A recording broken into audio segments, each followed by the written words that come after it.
Olá, queridos, tudo bem? Privilégio poder ter você aqui conosco no nosso curso de batismo. Eu quero te dar as boas-vindas, essa é a segunda sessão. Hoje nós vamos falar um pouco sobre a Trindade. É um grande desafio para nós da vida cristã, principalmente para você que chegou agora na vida cristã, tomou uma decisão, aceitou a Jesus como seu Salvador e está se preparando para ser batizado nas águas. O batismo é uma grande decisão e única na vida de um cristão. Ele precisa ser feito de forma verdadeira, de forma humilde, mas também de forma consciente. Você precisa ter consciência do que é o batismo e por que batizar, né? Então, dentro dessa jornada espiritual que nós proporcionamos na nossa comunidade, onde você está presente, o nosso desejo é que você cresça espiritualmente. E nessa segunda sessão sobre a temática Trindade, Trindade é uma doutrina da vida cristã ou da Igreja de Cristo, uma doutrina que reflete, né, a doutrina do Deus Pai, Filho e Espírito Santo. Tá? É uma pergunta um tanto difícil responder. Como que eu posso explicar a Trindade?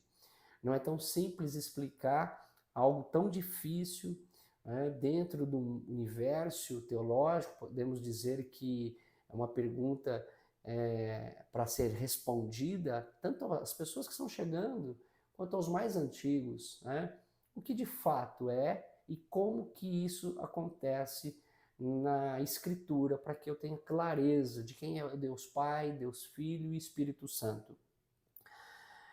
Como que a gente pode afirmar que existe um único Deus, né? Primeira carta do apóstolo Paulo, capítulo 1, versículo 17, reflete a expressão do Deus Pai, Filho e Espírito Santo. Vamos ler esse texto? Eu quero trazer essa leitura para você a partir da nova versão transformadora, a NVT.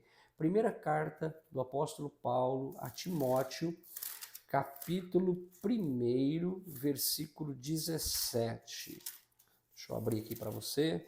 1 Timóteo, capítulo 1, versículo 17, diz assim: Honra e glória a Deus para todo o sempre.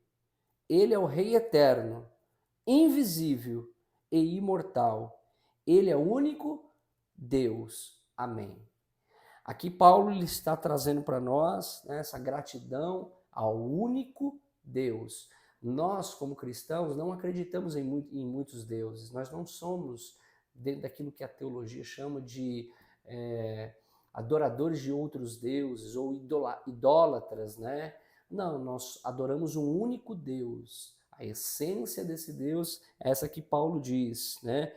Ao Deus para todo sempre, como Rei eterno, aquele que é invisível e também aquele que é imortal. Ele é o único Deus. E esse Deus que é único, ele se manifesta nas Escrituras Sagradas em três pessoas, tá? Isso é importante que a gente frise, tá? O Deus Pai, Filho e Espírito Santo.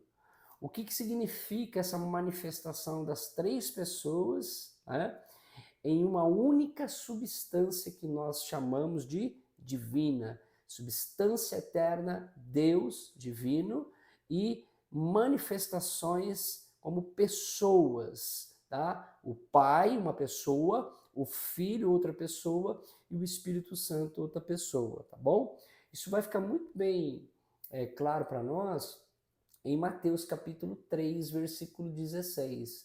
Nós vemos as três pessoas se manifestando. O Deus Pai, que declara: este é o meu filho amado, a quem me comprazo, a quem me alegro. Né? O Filho sendo batizado e o Espírito Santo em forma de uma pomba, né? Uma imagem de uma pomba que desce sobre ele. Então nós vamos ver a Trindade, ou a expressão da Trindade, de um Deus que é triuno, né, se manifestando junto no mesmo lugar. Está em Mateus, capítulo 3, versículo 16 e 17. Outra pergunta que nós precisamos responder é: Em haver três pessoas distintas, Pai, Filho e Espírito Santo, formando um só Deus, eles coexistem juntos e ao mesmo tempo são uno e trino. Portanto, havendo três pessoas, Pai, Filho e Espírito Santo, como um único Deus, coexistem juntos ao mesmo tempo, sendo uno e trino? Isso é uma pergunta um tanto difícil, né? Porque se são um e três, como podem coexistir juntos, né? A essência da divindade de Deus, ela é manifesta em períodos da história da igreja. No Antigo Testamento vamos ver a revelação do Pai, ainda que a participação do Espírito Santo na criação, do Espírito Santo se manifestando no Antigo Testamento, né, de uma forma angelical, que é chamado dentro da teologia de uma teofania, uma manifestação do anjo do Senhor, né, que representa o Filho, Jesus, o Salvador, aquele que redime e salva, né? E a própria pessoa do Espírito Santo no Novo Testamento. Eles é um na forma divina e três em pessoas distintas e que cada um tem o seu perfil e a sua operação dentro do momento histórico. Terceiro lugar, isso aqui é muito interessante, eu quero ler com você, tá? Como saber se a Trindade é o Deus Criador? A Trindade deixou sua assinatura na natureza, ou seja, o Deus triuno, quando cria, né? Quando cria a humanidade, não só a humanidade, mas o cosmos, o mundo, ele deixou sua assinatura na sua criação. Vejamos. Assim como as leis da natureza são imutáveis e transcendentes, assim o é a Trindade. A assinatura está sempre presente em toda a criação. Na física, olha que legal isso aqui, gente. Na física, três estados da matéria: o sólido, líquido e gasoso.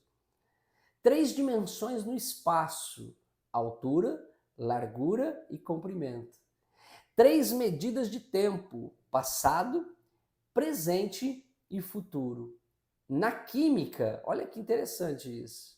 Três partículas subatômicas: prótons, elétrons e nêutrons. Três leis da termodinâmica e assim por diante. No mínimo é curioso, nós vemos essas expressões, vou usar a expressão trinitárias, né?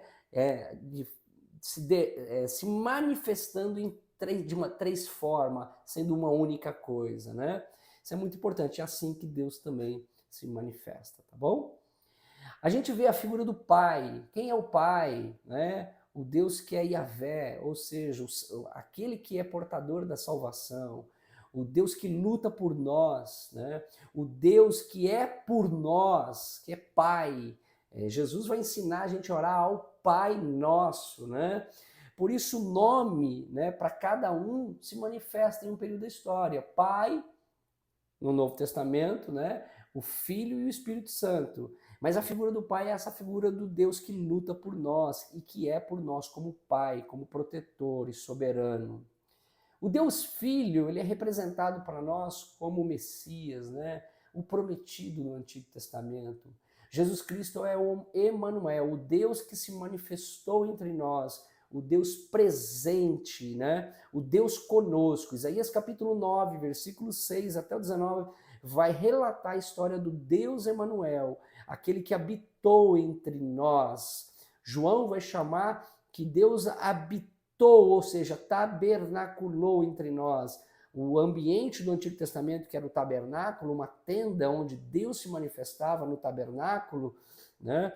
Na Arca da Aliança, em toda a expressão de adoração no meio sacerdotal. Agora nós temos no Novo Testamento o próprio Deus habitando em figura humana. Apóstolo Paulo, no capítulo 2 da carta ao apóstolo Paulo escrevendo a carta de Filipenses, no capítulo 2, ele vai falar desse Deus que se manifesta na terra em figura humana, se esvaziando da sua glória. Ele habita entre nós. O Evangelho de João, capítulo 1, também vai falar sobre esse Deus que habita entre nós. E por último, o Deus Espírito Santo. Deus que se manifesta pelo seu Espírito. É aquele que ajuda a gente em nossas fraquezas, que habita em nosso coração, na conversão, e que também, a partir desse Espírito, nos santifica por uma vida de transformação, ok? O Espírito Santo, ele nos ajuda em nossas fraquezas, ele nos consola nas nossas tribulações, ele convence homens e mulheres dos seus erros e pecados, santificando cada um deles na verdade